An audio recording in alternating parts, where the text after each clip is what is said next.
Hello বন্ধুরা, সবাই কেমন আছো? আশা করি সবাই ভালো আছো। গুড মর্নিং সবাইকে।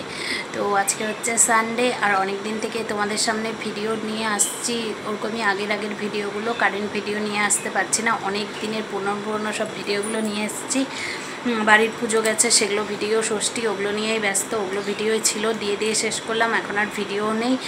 তো আজকে সকাল চলে এসেছি। আজকে হচ্ছে সানডে মানেই জানো চিকেন বা মাটনের ধামাকা।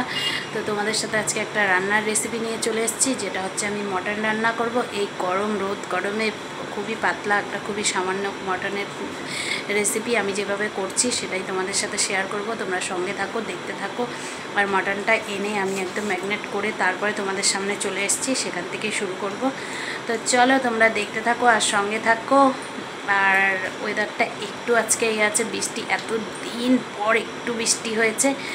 মানে ওয়েদারের জন্য আর এত গরমের জন্য কিছুই করতে ভালো লাগে না। আর এত গরমে ভিডিও করতে ইচ্ছা করে না। আমার চোখ মুখগুলো দেখো, গরমে পুরো অসুস্থ হয়ে গেছে। তো চলো তোমরা দেখতে থাকো, আমি একদম তোমাদের সামনে রেসিপিটা নিয়ে চলে আসছি, সঙ্গে থাকো। আশা করি সবাই ভালো আছো। গুড মর্নিং সবাইকে। দেখো আজকে সকাল তোমাদের সামনে একটা রেসিপি নিয়ে চলে এসেছি। তো অলরেডি অর্ধেক কাজ করেই ফেলেছি। এখানে আছে হাফ কিলো পাঁঠার মাংস, মানে 500 গ্রাম পাঁঠার মাংস। এখানে পাঁঠার মাংসটার মধ্যে দেখো আমি ম্যারিনেট করে নিয়েছি আদা, পেঁয়াজ, রসুন, লঙ্কা গুঁড়ো, জিরার গুঁড়ো, আদা রসুনের পেস্ট, চিনি, লবণ, হলুদ সব কিছু দিয়ে মাখিয়ে রেখে দিয়েছি। প্রায় 20 মিনিট হয়ে গেল রেখে দিয়েছি। আর এখানে দেখো ডুমো করে বড় করে আলু কেটে নিয়েছি, দেখতে পাচ্ছ। আর মাংসর মধ্যে মেন আমার যে মটন রান্না করি তার মধ্যে এই দেখো স্পেশাল হচ্ছে গোটা রসুন। তো রসুনগুলো কেটে ধুয়ে রেখেছি, সেগুলোকে আমি এখানে ম্যারিনেট করা মাংসের মধ্যে দিয়ে দিই, মটনের মধ্যে। আর এখানে দেখো টমেটো কুচিয়ে নিয়েছি। তো চলো এবার যেটা করব তোমাদের সাথে শেয়ার করব। কড়াই বসিয়ে দিয়েছি, গ্যাসটাও জ্বালিয়ে নিচ্ছি। তো দেখো গ্যাসটা জ্বালিয়ে নিয়েছি। এখন সবটা রেডি করি। তেল কড়াইটা আগে গরম হোক, তারপরে আসছি, তোমরা দেখতে থাকো, সঙ্গে থাকো। আছে আমি এটার মধ্যে দিয়ে দিয়েছি খানিকটা সরষের তেল। তোমরা তোমাদের পরিমাণ মতো যে যতটা তেল খাও দিয়ে দেবে। আর রান্নাটা সরষের তেলেই করছি, সরষের তেল করলেই ভালো হবে। এখন আমি এই আলুগুলোকে এক করে ভালো করে ভেজে নেব তেলের মধ্যে। তো চলো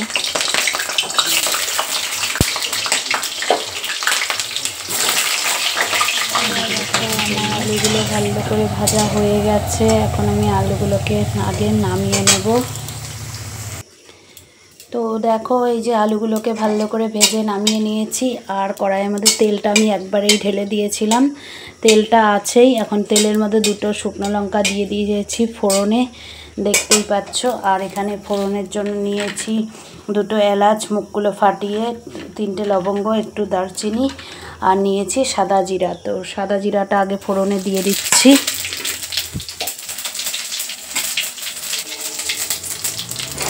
দেখতেই পাচ্ছ। তোমরা নর্মালভাবে যে খাসির মাংস বা পাঁঠার মাংস যেটাই রান্না করো না কেন, এইভাবে পাঁঠার মাংসর একটু ঝোল খেতে কিন্তু বেশ ভালো লাগে। এখন যেহেতু গরমের দিন, এখন আমি এগুলোকে ফোড়নে দিয়ে দেব।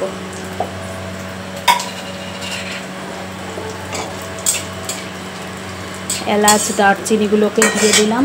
এবার দিয়ে দেব কেটে রাখা টমেটো। তো তোমরা একটু মানিয়ে নিও, ওপরে আমার অ্যাডজাস্ট ফ্যান চলছে, আওয়াজটা হচ্ছে, সঙ্গে থেকো, মানিয়ে নিও। এত গরম, রোদ গরমে কিন্তু মানে কোনো কিছু দিয়ে ভাত খেতে ভালো লাগে না, মাছ মাংস ছাড়াও চলে না। কিন্তু গরমে মাছ মাংস খেতে হলে হালকা পাতলা করে খেতে হবে। তো সেই জন্য আমি একটা হালকা দেখতে পেয়েছো একদম পুরো মানে আগুনের জ্বলে এসছে ফোড়নটাতে, আরও মানে সেই হয়ে গেল। তো যাই হোক, দেখতেই পেলে আমার অবস্থাটা দেখো। গামলাটা একটুখানি জল দিয়ে খলিয়ে এটাকে ভালো করে ঘেটে দিচ্ছি, তোমাদের সামনে নিয়েই সঙ্গে নিয়ে যা হওয়ার হচ্ছে দেখতে পাচ্ছ। এবার এটাকে ফোড়নটা ভালো হয়েছে এটাই বোঝা গেল। তো পুরো গরম হয়ে গেছে, করা যাচ্ছে না। তো চলো এবার এটা ভালো করে 7 থেকে 8 মিনিট 10 মিনিটের মতো ভালো করে কষানো হোক, তারপর আমি তোমাদের সামনে চলে আসব। এটাকে ঘেটে ঘেটে ঘেটে ঘেটে নেড়ে নেড়ে ভালো করে কষাতে হবে। তো চলো আমি কষাতে কষাতে পরে আসছি। মাংসটা কি সুন্দর করে টকবক টকবক করে ফুটছে, এভাবে ভালো করে নেড়ে ঘেটে ভালো করে কষিয়ে নিতে হবে। এই যে গরম পড়েছে, গরমের মধ্যে বেশি তেল মশলা ঝাল খাওয়াটাও ঠিক না, আর খেতেও পারবে না গরমে। তো হালকা পাতলা এইভাবে যদি মাটনের একটু ঝোল ঝোল করো তাহলে কিন্তু খেতে বেশ ভালো লাগবে। তো আমি যেইভাবে মাটনটা করছি আমি এইভাবে করি, তোমাদের সাথে শেয়ার করছি। তো তোমরা দেখো, আর তোমরাও এভাবে যারা নতুন রাঁধুনি আছো, রান্না করতে জানো না বা নতুন নতুন করছো, এভাবে অবশ্যই ট্রাই করতে পারো। তো ভালো করে দেখো, গ্যাসটা পুরো বাড়িয়ে দিয়েই কিন্তু আমি মাংসটাকে ভালো করে কষিয়ে নিচ্ছি। আর এখানে দেখো প্রেশার কুকার বের করে রেডি। আমি কিন্তু মাটনটা বেশিরভাগই প্রেশার কুকারেই করি। প্রেশার কুকারে মাটন খাওয়া কিন্তু বেশ উপকারী, আর ডাক্তাররা এমনি মাটন খেতে বারণ করে। তবে যদি প্রেশারে দিয়ে ভালো করে সুসেদ্ধ করে খাওয়া হয় তাহলে কিন্তু সেটা কিন্তু তাও খাওয়া যায় বা একটু উপকারে আসবে। তো সেই জন্য আমি মাটনটা কিন্তু বেশিরভাগটাই প্রেশারে করি। তো চলো ভালো করে কষিয়ে নিয়ে তারপরে আসছি তোমাদের সামনে। তোমাদের সামনে 5 থেকে 7 মিনিট পর চলে আসলাম। আর দেখো মাংসটা কিন্তু আমার ভালো করে কষানো হয়ে গেছে। এখন এটার মধ্যে আমার যেটা করতে হবে, পরিমাণ মতো জল দিতে হবে আর প্রেশার কুকারে দিয়ে দিতে হবে। তো চলো এবারে এই মাংসগুলোকে আমি আগে প্রেশার কুকারে দিয়ে নিই, তারপরে জলটা দিয়ে দেব। তোমরা সঙ্গে থাকো, এক হাতে ক্যামেরা ধরে না বন্ধুরা, ভীষণ অসুবিধা হয়। গ্যাসটাকে অফ করে দিলাম। আর এখানে ভেজে রাখা আলুগুলোকেও প্রেশার কুকারে দিয়ে দিয়েছি। তো আমি এখন মাংসগুলোকে তুলে তুলে এখানটায় এইভাবে আগে দিয়ে নেব। তো চলো আগে দিয়ে নিই তারপরে আসছি। তো দেখো কড়াই থেকে সমস্ত মাংসটা এখানে দিয়ে নিয়েছি। এবার এই যে গামলাটার মধ্যে জলটা রেখেছিলাম এটাকে দিয়ে দিলাম। এটাকেই শুধু দেব না, তোমরা তোমাদের পরিমাণ মতো যতটা লাগবে প্রেশার কুকারে সিটি মারতে ঝোলটা দিয়ে এইভাবে একটু নাড়িয়ে দেব। এভাবে একটু নাড়িয়ে দিয়ে এবার আমি প্রেশার কুকারটাকে বন্ধ করে বসিয়ে দেব গ্যাসের চুলোয়। তো চলো আগে প্রেশার কুকারের ঢাকনাটাকে আটকিয়ে এবার আমি গ্যাসটাকে ফুল ফ্লেমে দিয়ে বসিয়ে দিয়েছি। তো তোমাদের প্রেশার কুকার কার কতটা সিটি লাগে সেই পরিমাণ অনুযায়ী দেবে। এবার আমি আমার প্রেশার কুকারে 5 থেকে 7টা সিটি মেরে দেবো, কারণ আমার প্রেশার কুকারটা অনেক দিনের পুরনো, তো সেই জন্য 5 থেকে 7টা সিটি মেরে নিয়ে তারপরে তোমাদের সামনে চলে আসছি। তো এই গরমের দুপুরে সানডে মানেই চিকেন মাটন সব কিছু, তো সেগুলোকে ছেড়ে তো আর থাকা যাবে না। এই গরমের দুপুরে কচি কচি পাঁঠার একদম পাতলা পাতলা ঝোল খেতে কিন্তু বেশ লাগবে। তো চলো আগে সিটি মেরে নিয়ে আসছি। ততক্ষণ দেখতে থাকো। প্রায় 5টা 6টা সিটি পড়ে গেল। এবার আমি গ্যাসের ফ্লেমটাকে অফ করে দেব। এবার আমি এখানে ঠিক 2 মিনিটের মতো প্রেশার কুকারে রেখে দিয়ে তারপরে কড়াইয়ে তরকারিটা ঢেলে দেব। তো চলো 2 মিনিট পর আবার আসছি, তোমরা সঙ্গে থাকো। তোমাদেরকে নিয়েই প্রেশার কুকার থেকে যে গ্যাসটা সবেমাত্র জ্বালিয়ে নিলাম, আর প্রেশার কুকার থেকে দেখো আমি মাংসটা কিন্তু ঢেলে নিয়েছি। আর দেখো আমি আমার যতটুকু ঝোলের দরকার ততটাই দিয়েছি। আলুও কিন্তু ভালোই সেদ্ধ হয়ে গেছে, সব কিছু সেদ্ধই হয়ে আছে। মাংসও কিন্তু ভালো সুসেদ্ধ হয়েছে, সেটা দেখেই বোঝা যাচ্ছে। যদিও এখনও খাইনি কিন্তু বোঝাই যাচ্ছে। আর প্রেশারের সিটি তোমরা তো জানোই। তো এই দেখো ভালোই হয়েছে। এবার এটাকে আমি ঠিক 4 থেকে 5 মিনিটের জন্য ভালো করে টকবগে ফুটিয়ে নেব, উতলে নেব।